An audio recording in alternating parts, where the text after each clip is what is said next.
Bienvenue sur Leadershift, le podcast qui fait bouger votre leadership.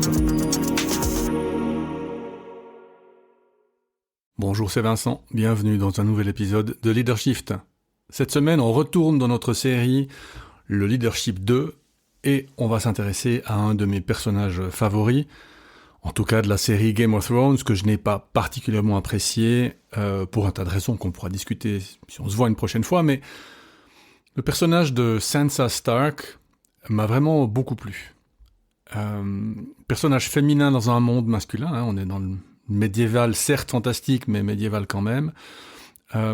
Et le personnage, sans analyser son leadership, me plaisait beaucoup parce que elle a survécu, elle a beaucoup souffert, mais elle a beaucoup appris. Et c'est un style de leadership, compétence de leadership, qui, à mon avis, est très intéressant.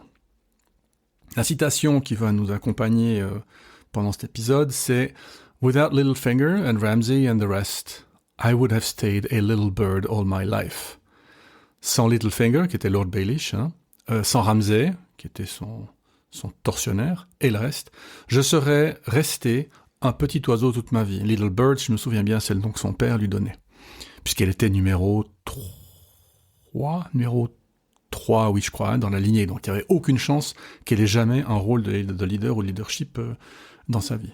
Donc, sans tous ces personnages, je serais resté un petit oiseau toute ma vie. Et on y reviendra, c'est très intéressant, ça fait écho avec l'épisode précédent. Alors, style de leadership. Alors, Sansa Stark n'a jamais commandé d'armée, elle n'a pas de dragon, elle n'a pas de légitimité guerrière de Jon Snow, elle n'a pas le don rhétorique de Daenerys Targaryen, elle a pas grand-chose, apparemment. En revanche, ce qu'elle a, elle l'a beaucoup, et ce qu'elle possède est rare, et plus rare, et c'est presque jamais valorisé dans les typologies classiques de leadership.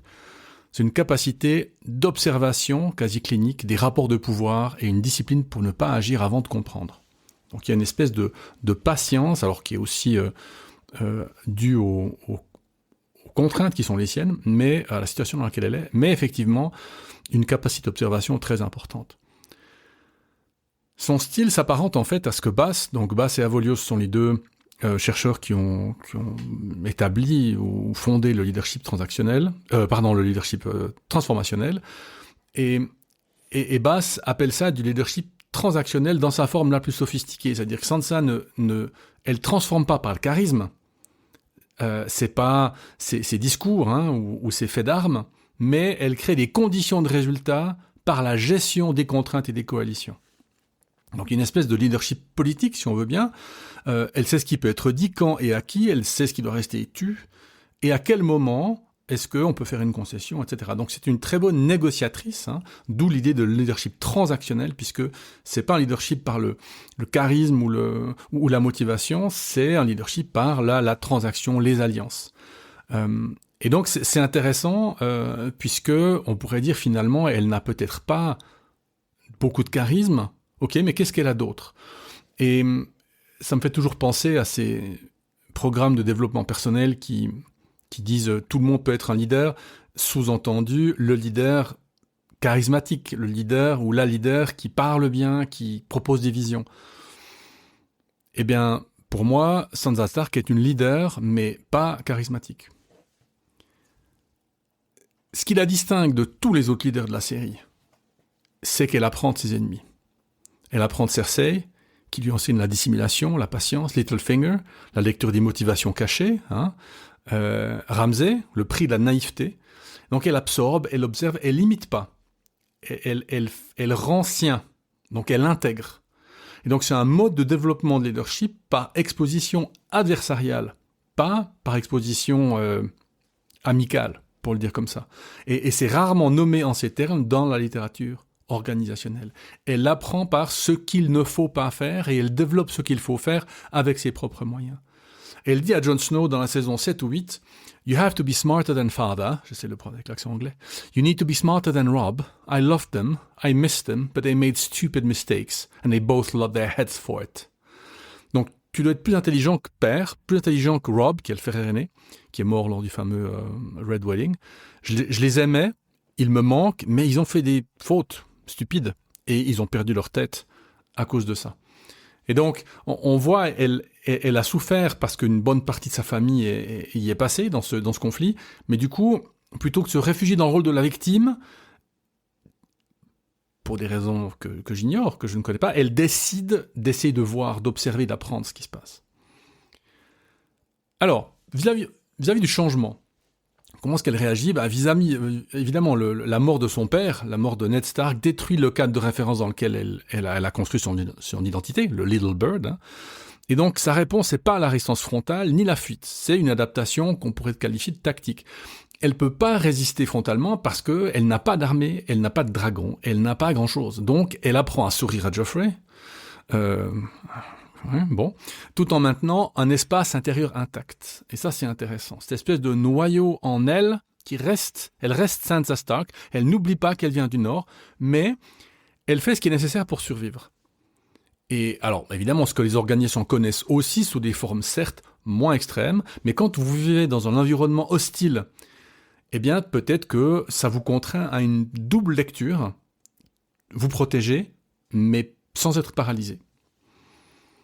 Lors de la fameuse bataille des bâtards, pendant la crise, sans elle d'ailleurs, le Nord perd et Jon meurt. Jon prend des décisions militaires, mais Sansa prend la décision politique de solliciter Littlefinger et de lui amener le royaume du voile, qui est sa tante, je crois, pour faire basculer la décision militaire. Alors certainement, en plus à son frère, mais pour garantir la victoire. Alors est-ce que la trahison ? C'est une bonne question. En tout cas, c'est une lecture relativement analytique et froide des ressources disponibles et du temps restant. Sous pression maximale, elle agit. Donc elle a choisi un levier avec une précision, et c'est là où en fait ça montre la limite des leaders démonstratifs charismatiques qui parlent beaucoup, mais qui finalement, quand le moment vient de trouver l'alliance, de trouver le levier, et c'est pas toujours aussi facile. Parce qu'on sait que le problème du leadership charismatique, c'est le manque de gestion. Et nous, ici, à Leadership, eh bien, on sait que la gestion, le management, c'est hyper important, même pour un leader. Alors, face à l'agressivité, tous ceux qui l'ont agressé, voire violé, il y a des scènes assez terribles dans cette série, Joffrey, Ramsay, Littlefinger, elle n'entre pas dans le jeu direct. Elle sait qu'elle peut pas se battre physiquement déjà. Donc elle encaisse, elle diffère, elle attend que le rapport de force ait changé. Il y a cette patience. Et donc, elle fait exécuter Littlefinger au moment précis où elle sait qu'elle dispose de la légitimité, du témoignage de son frère et de l'autorité nécessaire. Les gens vont lui reconnaître l'autorité pour exécuter un traître. La patience, dans ce cas-là, c'est pas de la passivité. C'est une espèce de gestion du timing qui est très important et qui est difficile à cultiver. Le bon moment.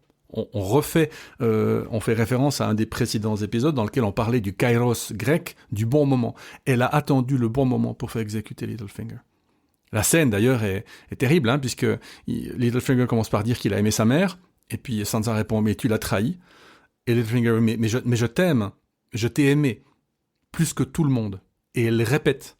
Sansa dit « Et même, tu m'as trahi.